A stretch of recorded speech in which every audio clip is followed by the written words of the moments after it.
Hello guys, അപ്പോൾ നമുക്കിന്ന് simple and പെട്ടെന്ന് ഉണ്ടാക്കാൻ പറ്റുന്ന ഒരു ഫാഷൻ ഫ്രൂട്ട് ജ്യൂസിൻ്റെ റെസിപ്പി നോക്കാം. ആദ്യം തന്നെ ഒരു മിക്സിയുടെ ജാറിലേക്ക് ഫാഷൻ ഫ്രൂട്ട് അരിഞ്ഞ് അതിൻ്റെ ഫ്ലഷ് ഇട്ട് കൊടുക്കാം. എന്നിട്ട് നമുക്ക് ആവശ്യത്തിന് വേണ്ട പഞ്ചസാര ഇട്ട് കൊടുക്കാം. അതിലേക്ക് 2 കുഞ്ഞ് പീസ് ഇഞ്ചിയും കൂടി ചെറുതായിട്ട് അരിഞ്ഞിട്ട് കൊടുക്കാം. എന്നിട്ട് കുറച്ച് വെള്ളം കൂടി ഒഴിച്ചിട്ട് നല്ലതുപോലെ ഒന്ന് അരിച്ചെടുക്കാം. ആ അരിച്ചെടുത്ത മിക്സ് ഒരു അരിപ്പയിലേക്ക് ഒഴിച്ച് നല്ലപോലെ ഒന്ന് അരിച്ചെടുക്കണം. കാരണം വെച്ചാൽ അതിലെ കുരുവൊക്കെ കാണുമായിരിക്കും. അപ്പോൾ നല്ലപോലെ ഒന്ന് അരിച്ചെടുക്കുക. ആ അരിച്ചെടുത്ത ജ്യൂസ് പഴയ മിക്സിയിലേക്ക് ഒന്നുകൂടി ഇട്ട് നമുക്ക് ആവശ്യത്തിന് വേണ്ട വെള്ളം കൂടി ചേർത്ത് മിക്സിയിൽ കുറച്ചധികം നേരം നല്ലപോലെ അടിക്കുക. അങ്ങനെ അടിച്ച് കഴിയുമ്പോഴേക്കും നല്ലപോലെ പതഞ്ഞ് വരും. അതാണ് അതിൻ്റെ കൺസിസ്റ്റൻസി.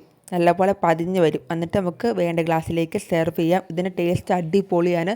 എല്ലാവരും ഒരു പ്രാവശ്യം ട്രൈ ചെയ്ത് നോക്കുക. സോ ഇന്നത്തെ ഒരു ഇത്രയുള്ളൂ. ഇഷ്ടപ്പെട്ട ലൈക്ക് ചെയ്യുക, ഷെയർ ചെയ്യുക, സബ്സ്ക്രൈബ് ചെയ്യുക. So bye bye.